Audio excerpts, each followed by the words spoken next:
we just had a news story about domestic violence and officers shot in the act of responding to that reported domestic violence. And, of course, we had the other story in the news today about the 13 children found chained to beds out west. And you say children, they range from 13 to 29. We're just finding out about all of this. A lot of terrible things happen in our world, and you hate to dwell on it, but the good news is we have an organization here that's been in Battle Creek for a long time to help people with these type of issues. It's called S.A.F.E. And today we have Jessica Edel Harrelson, the Executive Director, and Melissa Smith, Program Director and Legal Advocate with us. Good morning. Good morning. Thanks for having us, Tim. It is so good to have you both here today to talk about this, because a lot of people get in positions where they feel like there's just nothing they can do, and we're here to tell them today that's not the case. How long has S.A.F.E. been in operation in Battle Creek? We've been in operation since 1983. So a long, long time. Mm-hmm. We can't even do the math that far back, but that is something. And you've been in the same location, I think, almost 30 years. Is that right, Melissa? Almost. We started out actually on Green Street in 1983, and then I believe it was 1986 when it moved to our location we're at right now. And how big is the location? How many people can be at S.A.F.E. at any one time getting shelter? We have an actual 48 beds, and we can also bring in additional pack-and-plays and toddler beds into the rooms to accommodate very young children as well. That's a lot bigger than I thought. I'm thinking like 15, 20 beds, but that is a lot of people. And typically at any one time, how full is the shelter? We are generally full all the time. Yeah. And that 48 beds is only our residential program, too. So we have a host of non-residential programs that we have. And so in a given year, we serve 2,000 to 2,500 people. Okay. So when we say, you're surprised at 48 beds, that's not even our typical caseload, because we have more non-residential clients that we see as well. And if S.A.F.E. is completely full, there are many other ways that you can help. Mm-hmm. Absolutely. Yeah, and we'll get to that. Maybe we ought to first define what we're talking about, though, when we say domestic violence. Sure. When we talk about domestic violence, we're talking about a pattern of behaviors. So it's a pattern of very commonly used behaviors, but the point of it is to maintain and create power and control. So sometimes it can be physical abuse, but not necessarily. Emotional abuse, financial abuse, sexual abuse, using children, things like that.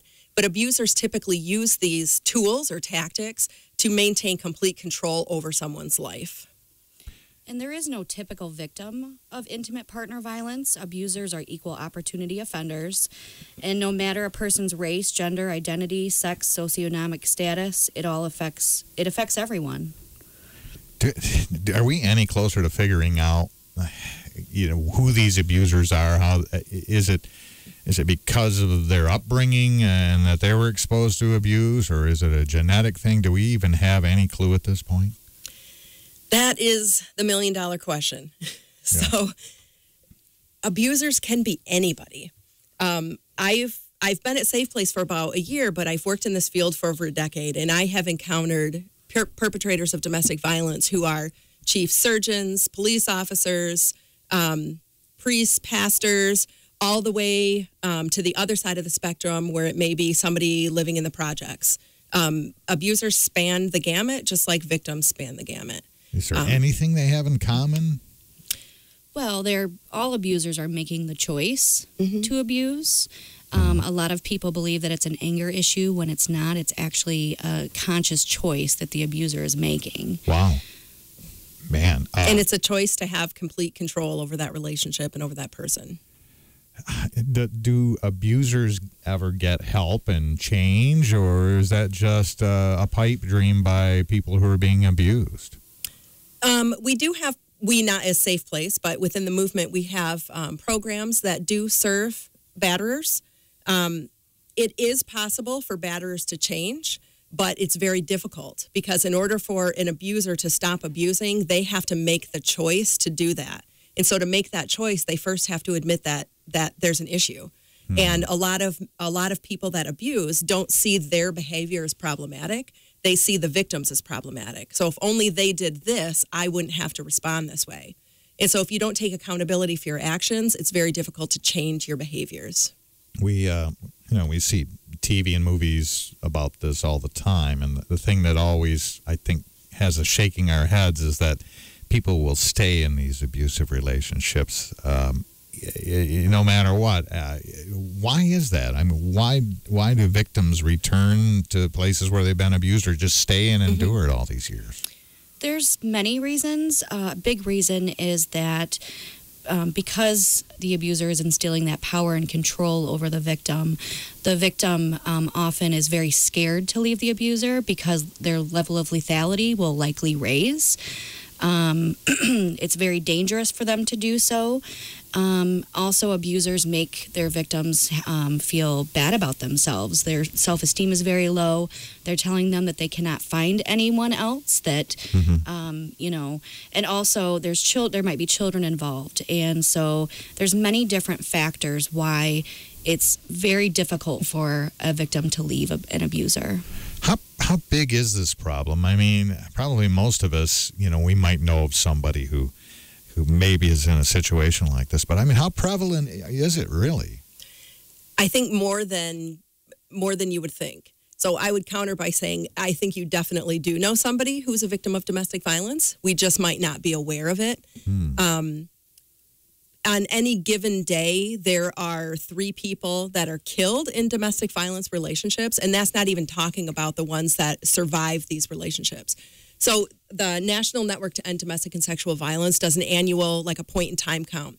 And last year, they surveyed domestic violence agencies, and of the ones that responded, they reported providing services to 65,000 people on that given day and answering 25,000 hotline calls.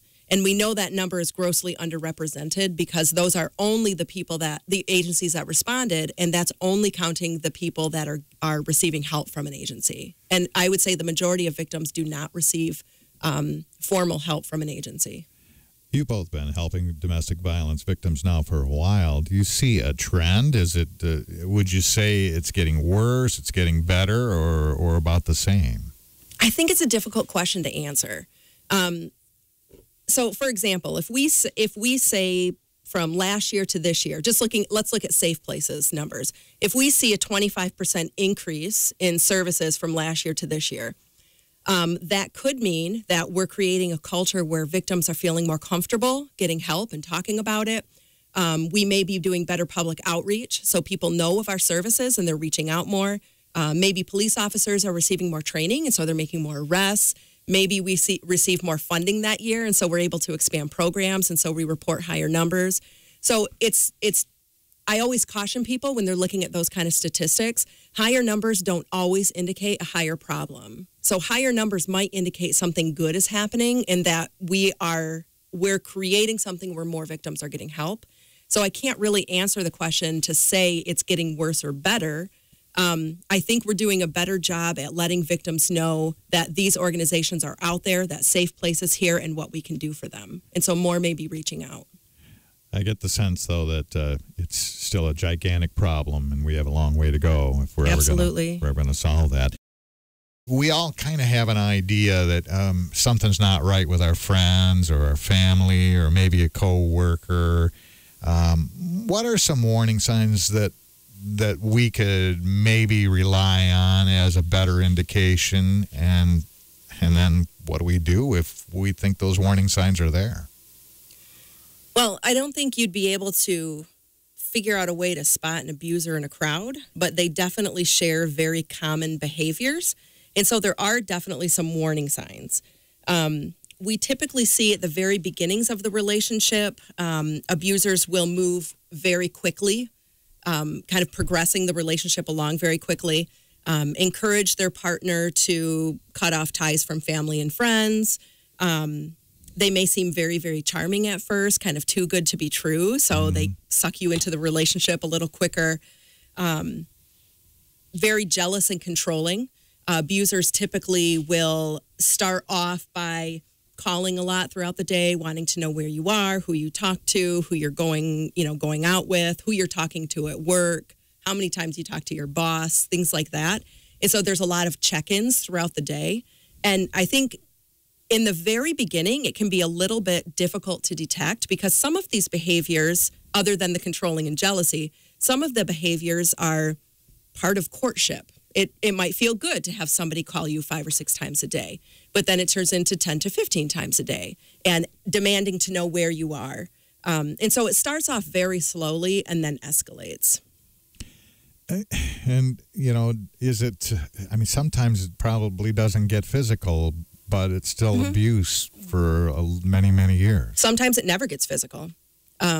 Domestic violence doesn't necessarily have to have a physically violent component, but the threat of violence is typically there. And that's what allows all of those other behaviors that we talked about earlier to allow the abuser to maintain that control. Man. So if all of a sudden these warning signs, a light kind of went off about so-and-so, we as a third party or a friend or family or member, do we have any place to do something, and what should we do if we do? Well, I think it's important that if you know someone who may be experiencing this type of abuse, to really just be supportive to that person and listen to them. And, instead of just saying, well, why don't you leave? Because we have to understand why it's so hard to leave. But just to be a support to that person and let them know about our services and how they can reach out to us, I think would be definitely something positive. I see. So you'll also help that person feel like they're not isolated and alone, that at least they have a friend, and you also let them know, hey, there's an escape tunnel over there if you ever decide to because you can't tell people to do stuff if they aren't ready to do it, right? Mm-hmm. It's just like quitting smoking or anything else. Well, and anyone from the outside doesn't really understand the dynamics of that particular relationship. And so encouraging someone to leave might not be the safest option. Only that person involved in the relationship knows what's best for them. Mm. Another recommendation that I would make, especially if you have a friend or a family, a lot of us that don't do this work might not know how to help a victim. I would encourage people to visit our website at www.safeplaceshelter.org. The team has put together a really beautiful and comprehensive safety planning guide that can be viewed and downloaded right on the site. And there's a lot of information on there on how you can help a friend or family member safely maintain safety in the relationship and or safely leave. We talked earlier about other services provided. You have 48 beds. You can have a few more, too, but there are other services. What are some of the things that people can take advantage of? Absolutely. We offer assistance with finding housing, referrals to local housing programs, and other community resources for basic needs. Our legal advocates, we can provide court accompaniment to those whose abusers have been arrested due to domestic violence or a similar charge. And we can assist with applying for personal protection orders and support and accompaniment throughout this process. We can provide referrals and support regarding divorce and child custody matters. We offer individual counseling for adults and children and domestic violence support groups, specifically for shelter residents as well as non-residents. And our children's programming and activities are offered for children who have witnessed domestic violence within their family environments. All of our advocates are trained to provide safety planning tips and offer domestic violence education to all of our clients served. So even if a client, let's say, who is residing in our shelter just chooses not to access our services, we are still always providing those tips and that education throughout their stay in hopes that we're planting those seeds for when they leave, they can remember. That's a lot of stuff, Melissa. Mm-hmm. Yeah. And if somebody does need a place and you have an opening at Safe Place, how does that typically work? How long is the average stay, and what do people bring with them? I imagine sometimes nothing. Yes, you're absolutely right. A lot of people who are fleeing in a hurry are not able to grab those needed items that they need. To access our services through shelter, you would just call our 24-hour crisis hotline, which is 965-7233. At that point, an advocate will assess the situation, check for if the person qualifies for our safe shelter, and also invite the person in depending on how many beds we have available at that time. Once the person comes in for the intake, then the advocate will, listen to them, do intake paperwork, provide them with their needed bedding and basic toiletries that they might need, offer referrals to other places in order to get those basic needs, such as other clothing places or whatnot. And so that's kind of how it works. We also have people who just show up at our door sometimes. Sometimes we have officers bring people to our door. So we're just kind of ready for anything and ready to go. I just had this thought about, what if I had to flee my home, perhaps with children, with just the shirt on my back? What would I need? Pretty much everything. And I guess you guys would then need everything too. I mean, toothpaste, deodorants, cosmetics, and Kleenex, and toilet paper, everything, all of that stuff. Can we donate that kind of stuff? Or what would you like us to do as a community to help Safe Place? Absolutely. We are always in need of toilet paper, paper towel, garbage bags, cleaning supplies, toiletries, just as you mentioned, shampoos, conditioners, deodorant, hair products for people of color. And not only just those kind of items, but even monetary donations for gas cards or bus passes or cab rides. Those are definitely some things we always are in need of. And how can we get that stuff to you? You actually can just call our 24-hour crisis line or our business line, and we can direct you in where we're at, and you can just drop them off anytime between 8 a.m. and 4 p.m. on the weekday. 965-SAFE? Yep. 965-SAFE for Safe Place, or visit safeplaceshelter.org, the website. Well, Jessica Edel Harrelson, time flies, but thanks for being with us. And thank you, Melissa Smith, for all the work that you do at Safe Place for an organization that we very much, unfortunately, need here in Calhoun County.